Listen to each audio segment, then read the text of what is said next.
Setting up the live stream. All right. Here we are. Welcome, everybody. We were just having a brief conversation because I jumped right in with my friends and fam here in our Zoom call, but we are here. I love AI community. This is our typically our Q&A session. I will spotlight myself just so y'all don't have to be like spotlighted, but then I'm going to take it off when we start having a conversation. But we were just on this really cool event where we got a chance to talk to or listen to some of the experts in the field. It was called the Mind Valley AI Summit. I've been promoting it quite a bit to ensure that I wanted everyone to listen and be part of something because, AI is in every conversation. And we entered into, I started that event, I think it was at 11 a.m. my time. It would have been a little earlier for those on the West Coast, but good time to try and accommodate all the time zones. And it was really cool. Vishen is the CEO of Mind Valley. So he kicked everyone off with some very cool use cases around how he personally uses AI in his own life. And he actually, I had a chance to have lunch with him 2 days ago. I flew in and out of New York City. I ended up having being able to couple of meetings into that day, but I think I flew in late that night. So it was like 1 in the morning when I landed, and I left by 4 p.m. the next afternoon. But it was really fun because I got a chance to number one, share with him my perspective, my ideas, which we were very much in alignment with. But then also, I'm speaking on the third day, which is Sunday morning, which is hard for me because I'm like, Sunday morning, I hope y'all come. But I understand, like some people, they preserve this Sunday. So I understand if you can't be there, but I hope you'll come. But as a result of that, so many different topics came up. He kicked it off, and then Cassie, one of my good friends I'm connected with on LinkedIn, she actually joined me. We were both in a how to get a role in AI Udemy, no, not Udemy, Maven class. So we were both on Maven. We were both in this class. So it was really cool to be in an event where we're both at as well. Then there was a guy named Nick Sonnenberg. He also took the stage. He's a lot about productivity, and I do think that that's a huge opportunity for us I think the best way to learn AI is to use AI to personally amplify your own capabilities. And then you could start thinking about how you can help others, right? I've heard people say it's kind of like oxygen masks on an airplane, right? Put the oxygen mask, use AI for yourself before you can start using it to help others, whether it's other people, other organizations. But yeah, the chat was a little off the hook, but I liked it because many of you know I'm always looking for ways to help people, to teach people, and there were so many questions. So you'll see I'm gonna have a whole video series answering questions that came up in the chat. There were over 10,000 people live. So you can imagine what a chat looks like in Zoom with 10,000, 15,000 people. It was crazy, but it was cool. I liked it. I took tons of notes. I have tons of questions, but we're not going to use today to answer those questions because I am going to answer some of them in my session on Sunday. So I hope you all join me. It's at 11 a.m. my time, which means I kick off the day. And Sunday for the Mind Valley event is all about how do you put all these pieces together, right? Today we had some speakers that sprinkled some AI into the way we do things on a personal basis. Tomorrow we're going to see even more of that. On day 3, it's fingers to keyboard, doing, not talking, right? That's my day. So I'm super excited for that. But today, last week, someone was, I don't know if he's here today, but last week, I'm going to flip through and see. What's up, Joe? Good to see you. Let's see. Raina's in the house. Good. Oh, I saw your post. I loved it in the community. And William, so his name was Derek. He's not here right now, but maybe he'll join us later. But Derek brought up a really good point, which is, the EU has this AI Act. It's now been in effect for quite some time, months, 6 months, 10 months, somewhere in there. But its timelines are now elapsing, meaning it said you have 6 months to get your ducks in a row, and then you will get penalized for bad behavior. And now that timeline has begun, and we're watching kind of the aftermath of that type of the implications of that type of legislation, which is ironic because now, and we did not have this last week when Derek brought this up, I was like, ooh, we should talk about the EU Act. But then this week, there was a bunch of press around the July document that was released by the Trump administration, specifically on AI. And so I thought it would be cool if we actually took some time to walk through, not all of it. It's actually not very long, sadly, but not all of it, but definitely a certain area that I think as responsible AI leaders, we should have a conversation about. Now, for those of you not familiar, if you are a member of our I Love AI community, you get access to the Zoom call. You can hop on Zoom. We all get to see each other's faces and say hello. But we also will stop around hopefully 3:45, 3:50, and we will take a break so that we can actually talk about the topics that I'm about to kind of share more broadly. And I really do think it's going to be, I mean, I just want your opinions. I would love to have you all talk amongst yourselves and then bring back to the group what you think about this direction that we're being given from the federal government. And maybe some of you have some ideas already, but it's interesting. Oh, good. Dave Mitchell, thank you. So Dave threw into the chat an implementation timeline for the EU Act. So really cool. Thank you for doing that. And let me see if someone else. Oh, yeah, there it is. Raina, thank you very much. Put in the America's AI Action Plan into the chat as well. So you can just scroll up and see that. Or, Raina, if you want to throw it in again for the few people that joined us recently, that would be super helpful. So let me go ahead, and I'm not going to use AI to interpret this. I think we'll have plenty of fun without AI, but you will see some AI capabilities in Adobe, which I will be sharing with you all. So let me share my screen. There we go. Share. Here we are. America's AI Action Plan. I was close. I was close. So I'm going to close this little window. Oh dear. I was actually an Adobe insider for the release of AI in Firefly and inside Adobe. Products like this one. So you'll see up here, Ask AI Assistant. I'm a big fan. Allows you to ask questions and kind of find out some perspective. That would be fun. We're not going to do that today because I'm going to give you my own perspective. And I would like, this is a philosophy that I have around AI. I don't know if you've recently seen some of this research that says AI is causing brain atrophy in its users. ChatGPT specifically, I think, was the tool that was studied. And I've talked about this before, but that data is not new. Technology, when used in a certain way, will definitely cause people who are prone to not think to think less, but it will also enable people who are prone to think a lot more.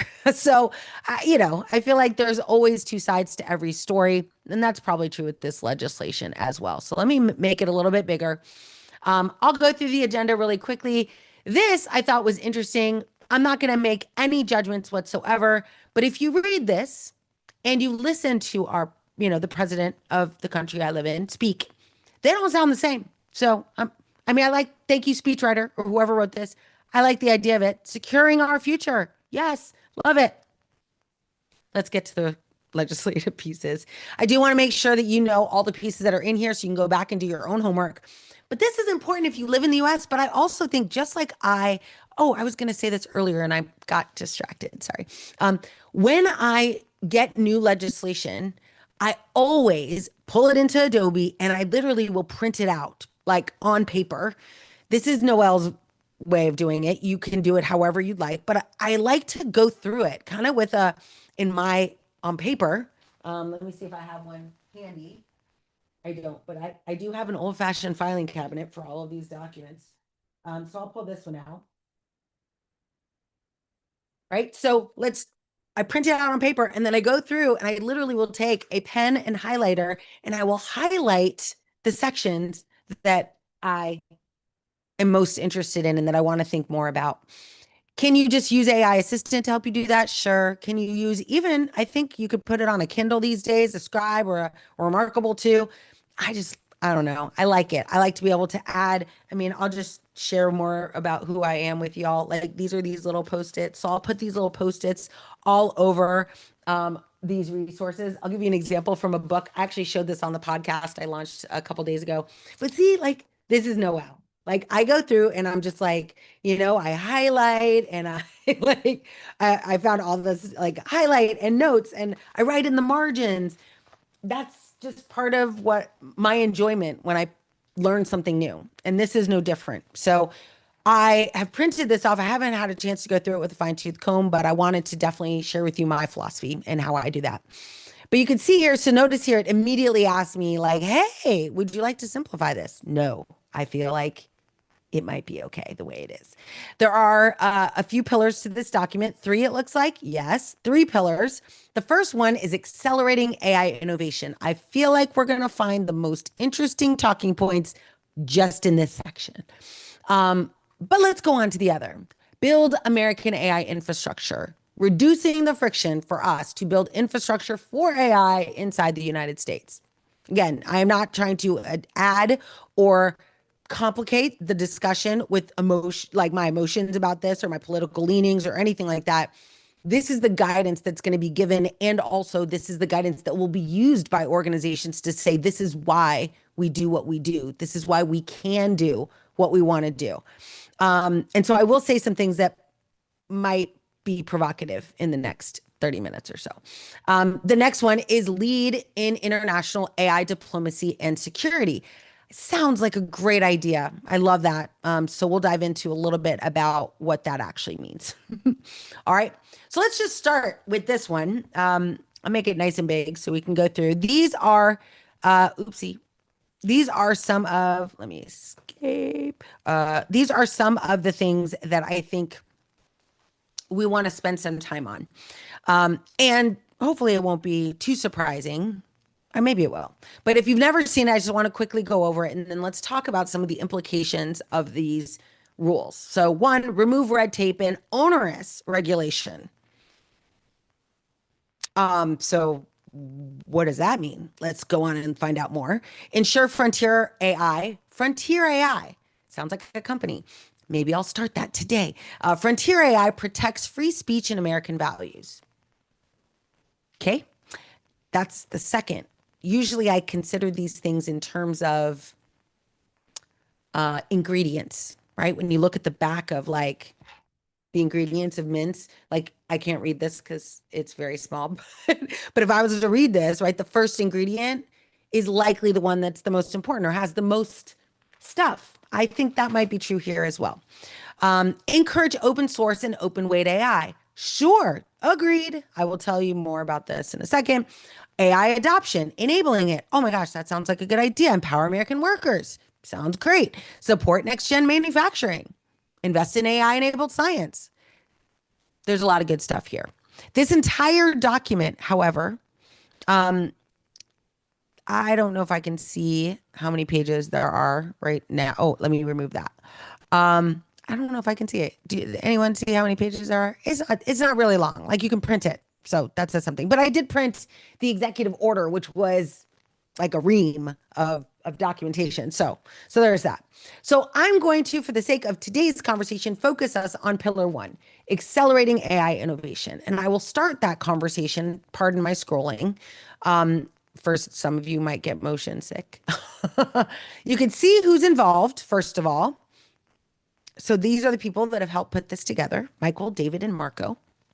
That's nice. Okay, moving on. And let's now dive into, and there's a lot of additional, I'm going to open this a little bit wider so we can see the whole thing, and hopefully you're not having any trouble seeing it. Let's see here. 28 pages. That's not terrible, right? Put it back in front. That's a 14-page document. Anyway, okay, good. Yeah, agree. Well, yes, I guess it could be like alcohol, Kim. It could be. Because I don't know. I mean, I guess, yeah, it could amplify your shortcomings or make you sleepy, I guess. But yeah, I agree with you. It is an amplifier for sure of good or bad, and it all is dependent on the leader building it or the user using it. Such an important point. So this probably was my first sign of concern from my lived experience in this engineering world. Some of you remember 10 years ago, maybe a little longer, Mark Zuckerberg, definitely longer, maybe 15 years ago, Mark Zuckerberg had a philosophy in Silicon Valley that took Silicon Valley by storm. And everyone, like this document, they use this philosophy of his to I guess, provide them a sense of comfort that they could do things in a certain way. And the term that he used, does anyone know what I'm referring to? If you do, you can throw it in the chat. But basically, use this term that really damaged a lot of different things in different ways, specifically society, specifically social media. And that phrase was move fast and break things. That the most important thing to do was to move fast to get answers. And that the cost of getting answers, that there were casualties of war, there were casualties and like suffering that would happen as a result of that. That's what break things means, right? Yeah. Right, Joe? I'm telling you, you're in my head right now, 100%. Yeah, and we'll say authors, but I don't know. You know what? This is something I'm going to do. I'm maybe going to compare the list of contributors in one document to contributors that are listed in other legislation. But yeah, I 100% agree with you that a lot of the things that are the burden is being put on the technology is actually human behavior that like who is leading. This is why the concept of AI leadership is so important. In the world of AI leadership, right? Like we are going to have to become better leaders, not only to lead the humans that are going to now have to integrate with AI, but actually because AI systems are going to now become part of our like under our purview, right? Be part of our remit as a leader in an organization that we're going to get agents that help us deliver value. And that means we're going to need to know how these systems operate. We're going to need to know how to control them. We're going to need to know how to vet them and how to ensure that they do things safely and responsibly. So this entire section, you can read it. I read through that. This was the first thing I read. I kind of got a little discouraged and stopped reading at a certain point, but I picked it up. But this was the first thing that I spent time on because removal of red tape sounds like a good idea, especially if you are the one swimming in red tape. And as a consultant trying to do business with big companies and help them build safe, responsible AI at scale, red tape is often what keeps me from helping people, right? Like the amount of red tape it takes to hire someone like me who is like independent. I am a women owned, minority owned, I don't use that term, but the government does, minority owned business. I am, like I'm able to help, but I'm not a federal agency. I'm not associated as a federal contractor. So there's some excitement there. I'm like, oh, it would be great if someone like me could help someone like you easier. If that path, that friction that currently exists is removed, that would be fantastic. It's not exactly how it's phrased here, though. So some of the things that I think is worth investigating, and that's this purpose of this discussion is not to aggravate you, right? It's to empower you. Because here's the good news, Noelle's Capitol Hill experience, right? Is that we have a place in this conversation. I don't know how many of you remember a few weeks ago, I was sitting next to this wonderful woman. I won't share her name because I didn't ask her if I could, but wonderful woman. And she is retired. She spent her entire year in corporate America climbing the ladder. She retired as an executive. And she now, as part of a bunch of female executives, the main part of her days are spent writing to congressmen about their concerns and writing to different legislative leaders. And I was just like, and it was interesting to me because she's written so much that they know her name, that they call her on the phone and ask if she's seen the latest legislation. And I was like, that's a pretty powerful place to be. But most importantly, it's possible. Like all it took was her being interested, her sending messages to her congressman, to her Senate representatives, and letting them know that she had a perspective. And just like anything else, the power of consistency, consistently writing those letters and saying, I care about this. What are we doing about this? How can I help with this? So I left that conversation. I was on a plane, left that plane being like, I need to write my congressman. Like, I need to do more. But, and of course, some of you know, I'm like, now I need to be a congressman. Like, I need to be the one who's listening to these letters as they come in. And that's my next biggest challenge. But all of the things that you see here, they are the wording that's used is very interesting. Now, I guess grew up, if you will, in the technology world at Amazon. And when I say that, what I mean is that Jeff Bezos really taught me a lot about business communication and the importance of words and clarity and crispness of words. Like why use 5 words when one will do? Why use 100 words when one will do? Why even use a PowerPoint presentation when you can explain it in a paragraph? Or better yet, a single sentence. And so that philosophy, I mean, this just like made me go, oh my gosh, there's so much to be interpreted here. But let's just start with the beginning, way up here. So to maintain global leadership on AI, America's private sector, the government, must be unencumbered by bureaucratic red tape, which again, I see the point, but I also like a huge door opens. President Trump has already taken multiple steps toward this goal, including rescinding the executive order 14. And I reviewed this last year, but we can review it again. He rescinded the executive order on AI that foreshadowed an onerous regulatory regime, which that word is very interesting. So I'm one of those people, I'm like, what did you mean by that? Let me go look that up. I invite you to do the same. AI is far too important to smother in bureaucracy at this early stage, whether at the state or federal level. The federal government should not allow AI-related federal funding to be directed towards states that have burdensome AI regulations that waste these funds. So, you see what that says? The federal government should not allow AI-related federal funding to go to states that are going to have regulatory challenges. Oh no, move fast, break things, right? Like, yeah, anyway. Yes, thank you. Thank you, Joe. You're with me here.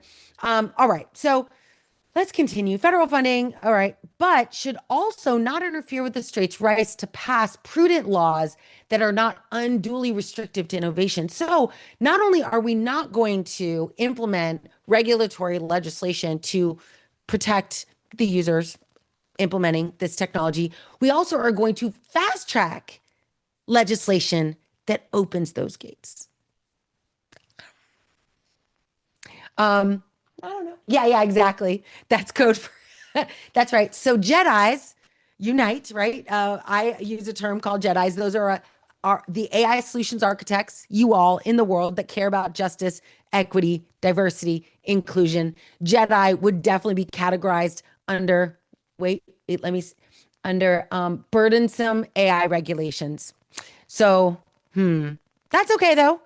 I have some hope, but let's just continue a little bit. Some recommended actions. Here's the good news. This is not in law. Again, this is why we have some power here. This is not in law. These are recommended policies. This is exactly what the executive order in the Biden administration launched, was a set of guidelines. Those guidelines were around how to use AI safely and responsibly. Those guidelines would help set a groundwork, the foundation for building scalable, responsible AI systems. I was pretty happy with what had been disclosed. Y'all know that I'm a believer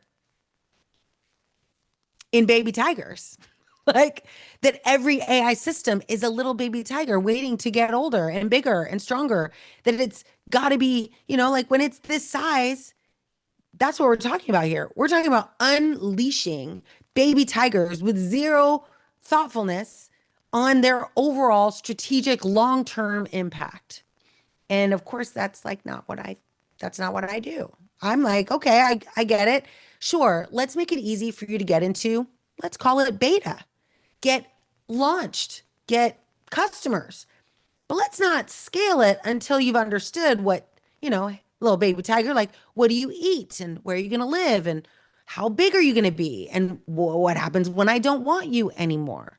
Like these questions, it would be great if we could force companies to answer those questions in baby tiger mode right now. So here's the good news. Well, okay, I won't get to the good news yet. Let's continue on, shall we? OMB, that is the organization that implemented the executive order.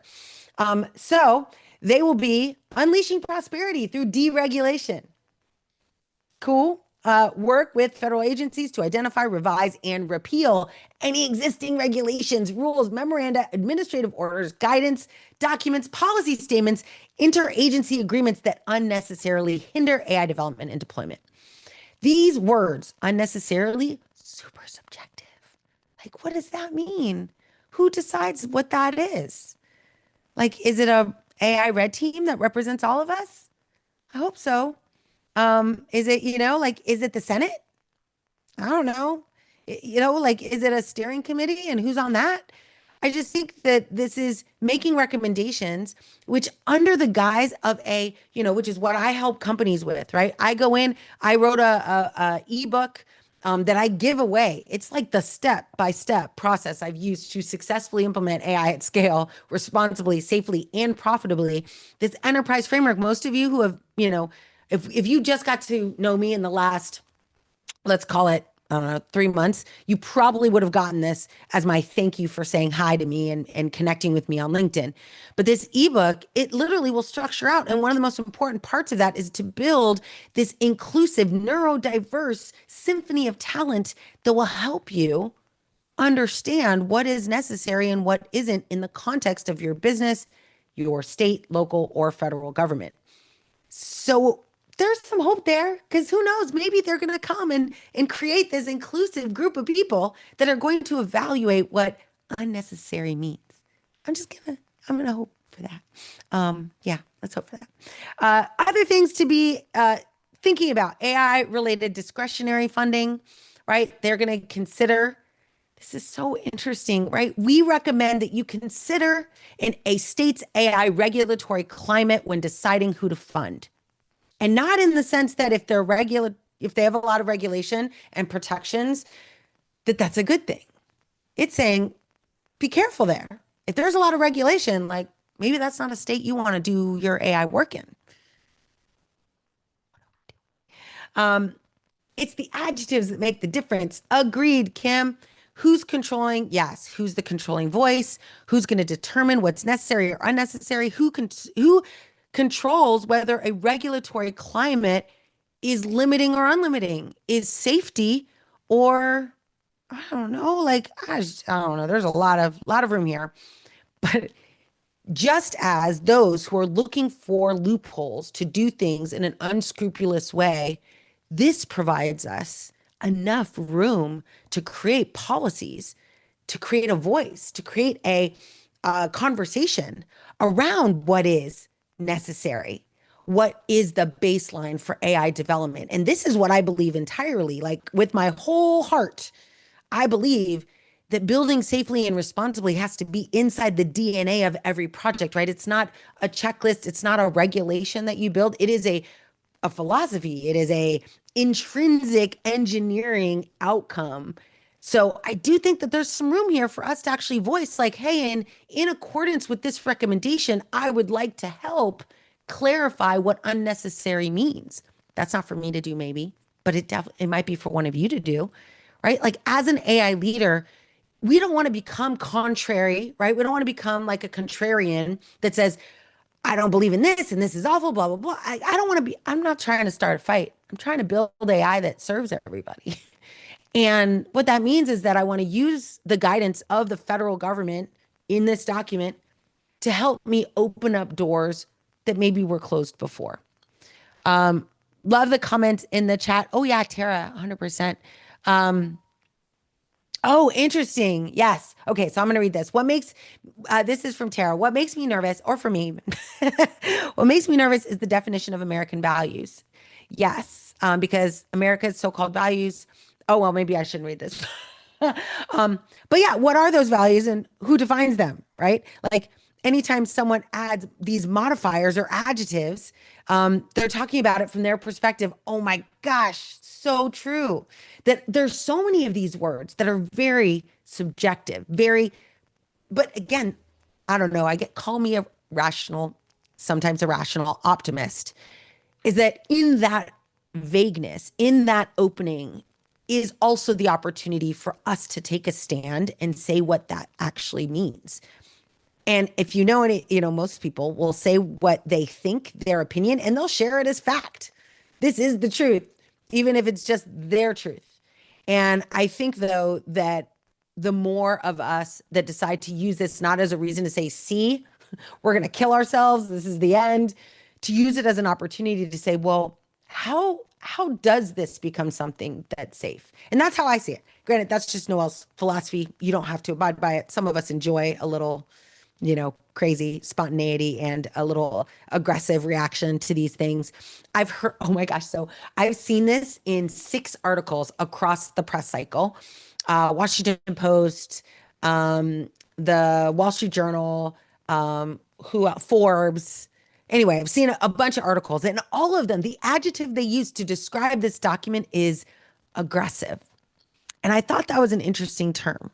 And so maybe, the moral of the story for me, at least, is when I read these documents, remember, oh my gosh, did I not? Okay, I didn't do it for everyone who's listening to this conversation, but early in the conversation, before I turned on the live, remember I was talking about, oh, maybe I did. I can't remember when I did it, but the FTC and the FCC, oh yeah, it was before, right? And how interesting. Remember, oh my gosh, this is so fascinating, right? So, led by the FCC, we're going to evaluate whether state AI regulations interfere with the ability to carry out obligation and authorities.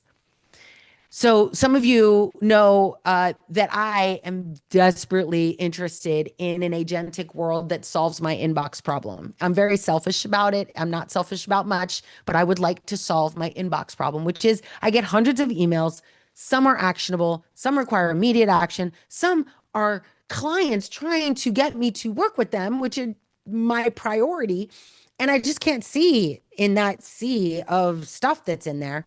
And so the FCC and FTC have created regulations around protecting that inbox. And it's still a mess, but at least they're protecting it from all the nonsense, right? There's regulation on who can send and what can be sent and who can see what's in my inbox. It's the reason that most AI systems are not good at extracting value from your inbox today, because these regulations are in place to block that level of introspection. These 2 statements are saying, hey, we should look at this because in a world of agentic AI, we want all access to all things. So let's not lock things down and make it hard to get into your inbox. And again, this is hard for me because personally, in this single use case, I would benefit greatly from an FCC regulation that allows an AI system to just go on into my inbox and tell me what's what. But I also realize that I am a high-end user, a power user. I understand the consequences of that choice. I understand, and I have multiple inboxes. So the only inbox I'm doing this with is my business inbox. I'm not doing it with my personal inbox. And my business inbox is primarily junk, clients, and calendars. That's basically it. So that's interesting. Roseanne mentioned how we're measuring AI against the Act from 1934. This is a great question. So some of you know, Agent Mode just launched. I feel like we could take on, oh my gosh, we're running out of time already. I feel like we could take on some of these questions and just ask AI Mode to do this work for us, right? Ask it to go and research other legislation internationally and compare it to this document. That's what I can't remember what I just did recently, but I used this document to start asking questions, but I wanted it to be a research-based question. And I wanted it to actually find Stanford, MIT, and I can't remember the third one. I picked 3 universities to scour their PhD report, articles, any PhD white paper that had been released, scour it for things that would either support, or because research means that they've tested these hypotheses and have come up with an answer, have come up with some result. And I was like, I want to know what research has happened that maybe never saw the light of day, right? Once a PhD gets their PhD, they're like, see ya. Hope someone takes up that work someday. So, but if I can see the documentation over the last 15 years that they have written, maybe we've already solved some of these problems. Maybe it's sitting on a shelf in Stanford or sitting on a shelf at MIT. So that is something that I thought, exactly. Oh my gosh. Yes. So Roseanne just made a very good point that when again, I'm trying to be very candid with you all. I selfishly am like, yes, get into my inbox, do your magic. But I'm not. When I say yes, and this is, I think the reality of AI implementation in general, and certainly legislation, is that when you say yes, it's not to that specific use case under that specific secure paradigm that I am thinking my perspective of what that would look like. It is a gate that's open to anyone, to every inbox, right? So now that's Google and every Google inbox that I have, Microsoft and every Microsoft inbox that I have. So, I always say, I remember being at National Public Radio during COVID, and you remember this, like the world was contracting. I mean, especially media companies that were funded by advertising, all advertising was drying up. It was a really scary time. People were being asked to take pay cuts just to keep their jobs across industries. And I was really concerned about this. But I was thinking to myself, during this time, I'm like, what, how, like, if we're going to, how could I use AI to help not have to reduce, right? Like, not have to reduce someone's pay, but actually use AI to increase the value. And I was like, but what I need is I need all control in order to do that work. And of course, there was no legislation, so I probably could have done a lot more than I chose to. But my ethics kept me from doing that. And that is what post post regulatory success is, that we are implementing law to protect people from a scenario where their ethics might not win over. So law comes in to say, okay, I know you wouldn't make the right choice, so let us help you make it and penalize you if you don't. But I think a lot of this like subjective evaluation, I don't know, I'm a little bit worried about this. Anyway, but I'm going to use it. Like I said, you'll see a lot of content. It won't be specifically about America's AI action plan. It will be more about like, how do I contribute in a positive way to the narrative that is currently being created about America's policies on AI. And perception is reality. So the more of us that share our perception, our perspective, as we've shared in the messages here in Zoom, the more we share our perspective, the more, like, it takes a village, right? Me being a lone voice in a big room might be hard, but me plus 100, me plus 1,700, me plus 15,000, me plus 1.3 million, right? Like, as we share our perspectives, some people are going to either be attracted to what you're saying or be repelled from what you're saying. Oh my gosh, I'll give you a fun analogy of this. So I was at an event called NTT Launch, awesome event. The way they kicked off that event, and I'm just going to ask you to kind of picture this in the world of artificial intelligence. But they kicked off the event, and it was exactly the same way that my daughter, who is 8, that they ended their year. And they did it with a rock, paper, scissors throwdown. So everyone, these are all executives at big companies. Like, you would not expect them to be all. But the challenge was that everyone stood up and everyone had to play, and they all did, which was super fun. But as you went and you battled it out against someone, and imagine this from the world of AI, you say your piece, you find, your person, you play it out. If you win, basically, like, I do rock, paper, scissors, I throw down scissors, they throw down paper, I win. Everyone, including the loser, now comes behind me and champions me to my next competition. So by the end, you have 2 people playing, and the room is divided in 2 different groups. And their only job is to cheer for the last person standing. And so similarly, I kind of think about that. Like, we want to find our people. Like, when we have these conversations, we have an opportunity to kind of bring people along with us. And that might be a group of 5. It might be a group of 100. It might be millions. Some of us will build millions of followers with our perspectives. But I encourage us to, I don't know, in a world where we are moving, like, we are now setting a regulatory precedent for moving fast and breaking things again. And many of us saw what happened to the world when we did that. Oh no, I'm a little bit worried about it. So here's what I'd like us to do. We're going to end the call, but we're going to spend about 10 minutes chatting it up with just the members here. There is a couple dozen of us, so I'm super excited to just hear what you all have to say. For those of you who have to leave, sorry, but I think it'll be a really cool conversation for the rest, for those of you who can stay. I would like you, based on just these recommended policy actions in the first pillar alone, maybe share first what your concerns are. Um, and again, we don't want to spend more than a few minutes. So identify maybe broad strokes what your biggest concern is with this framing.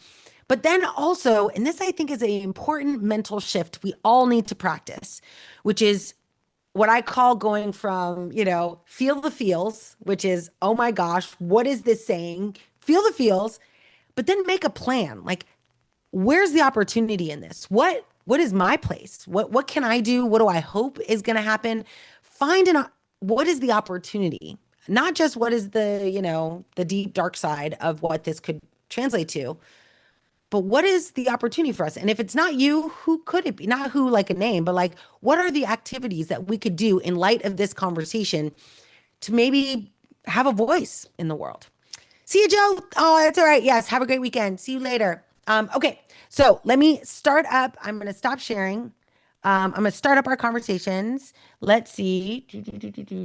Go to, oh, I have to maximize this so I can see my breakout rooms. I'm going to assign them. All right. Awesome. Let's see here. Oh, goodness. That's a lot. Okay. I'm going to go. Oh yeah, that's right. I was going to tell you that I'm going to put robots in your room, but I'm not, because oh, hi. I always like to give myself a little thumbs up. So let me see what room is going to have the robots in it. It looks like room 4. So I'm going to move. Let's see. Y'all look good. Okay. You all look good. I'm going to move room 2 to room 4, room 2 to room 4. Hold on. Let me go to room 4 and move the humans to room 2. Almost there. Um, mm, mm, mm, mm, mm, mm, mm. Oh, I think those are all AIs. Okay, are you ready? So don't forget to start with your I help statement. It's good to practice. It doesn't matter if you already know everybody. Just say who you are, who you help, how you help them. Maybe I don't know. I'm hoping for less than a minute on that. And then just share a little bit about your perspective on this legislation and how can we use this as an opportunity to change the world. Um, oh, is there another session at 3? I hope not. Um, Okay, here we go. Opening it up. Are you ready? Let's go. Opening the rooms. Say yes to the button. And I will see you soon. So 10 minutes. And make sure everybody gets a chance to talk. Are we turning up the live streaming? Well, you won't be live streamed in the rooms, but yes, I usually give them a little message because they won't go into the rooms with you. So I'll give them a little message and then I turn it off. But yeah, don't worry. Thanks for that question, though. Let's see here. Oopsie, Noelle's note taker is in that room. And let's make sure. I think Afwa, I'm going to move you to room 2. No, room 1. Afwa, sorry. All right. All right. Looking good. Okay. Everyone seems to be where they're supposed to be.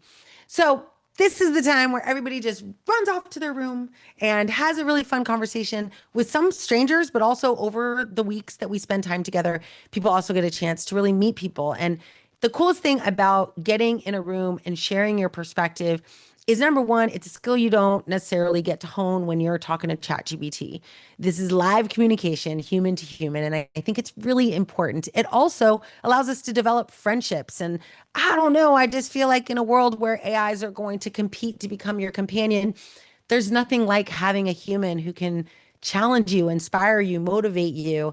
And that is the reason that we do these calls. We could do them in webinar format. We could just force you to, not see each other, but we do these Zooms to bring people together. And I love AI. That is what the community is all about. How do we use our own lived experience to impact the way AI is being used in this world? So thank you for joining us. Everyone's going to go. They're already in breakout rooms. If you want to join us, all you have to do is go to Noelle, my name, Noelle.ai. And when you go to Noelle.ai, you'll have an opportunity. You can either join our free community, which is the call you are experiencing right now. But we also have an opportunity right now. It's half off, actually.